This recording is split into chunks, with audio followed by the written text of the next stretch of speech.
going to give you 3 responses for when you feel as though you have come under some type of persecution. Hi, I'm Gina Duke with Churchtown Ministries. Thank you for tuning in to GinaDuke.com. Matthew 5:12, which is the last beatitude, says, "Rejoice and be glad, because great is your reward in heaven, for in the same way they persecuted the prophets."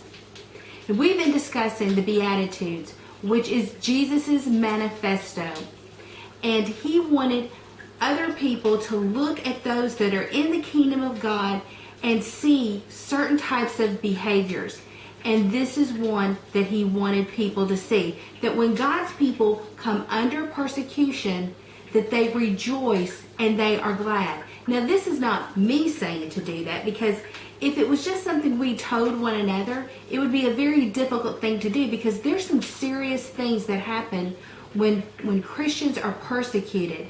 But because Jesus said, "Rejoice and be glad," that means his eyes see further than our eyes. He knows the beginning from the end. He knows what he's got in place for us in heaven, in store for us in eternity. And so because of his confidence, his knowledge that is sometimes hard for us to grasp here on earth, he can confidently say, when you are persecuted, I want you to rejoice and be glad. You know, a few years back, the ACLU came knocking on our school system's door with a lawsuit.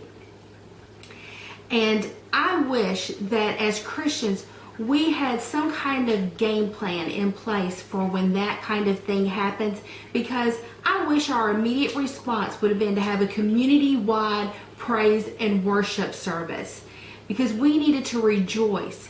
As I ran into one of the principals one night at dinner, I congratulated him. I said, "Congratulations for getting on Satan's radar," because we ought to rejoice and be glad. We're obviously doing something right by trying to get the gospel out to those who need Jesus. So the first response that I want you to have is to rejoice, to be glad, to realize there is something that you're doing in the kingdom of God that is right. It has gotten the attention of the enemy. The second response that I want you to have is not to be dissuaded, but to become creative. You see, during that time when we were under that lawsuit, I attend a large Sunday school class, and I have a lot of educators in my class that were actually part of this process, and they were being deposed, and it was a very stressful time for them. And so every Sunday they would share with us what parts of the whole thing that they could, as they would ask for prayer, and we certainly undergirded them with prayer. But I wanted to also remind them of this beatitude, that we're to rejoice and be glad when we come under persecution.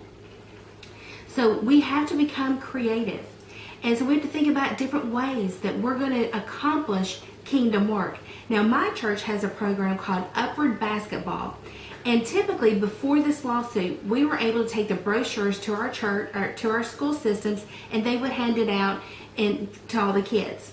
And that way, whoever wanted to come and sign up could do that. So we no longer could do that anymore. So my pastor, what he did one Sunday night is he actually brought up all the children that had been in our Upward program that was in that age group, and we gave each of them packets of our Upward brochures, and we prayed over them, and we commissioned them to go to school the next day and hand out every one of their Upward brochures. Now, guess what? We had record participation that year. It wasn't really so much creative as it was really so much biblical, that we were using God's people to share the gospel and relying a lot less on the school system or on the government. And for me, I think that sometimes that's a healthy kind of tension to have, because sometimes as Christians, we have a tendency to become lazy. And if the government will just take care of it for us, or the school systems, or whoever, even sometimes church, if they'll just take care of it, sometimes as lay members, we get lazy.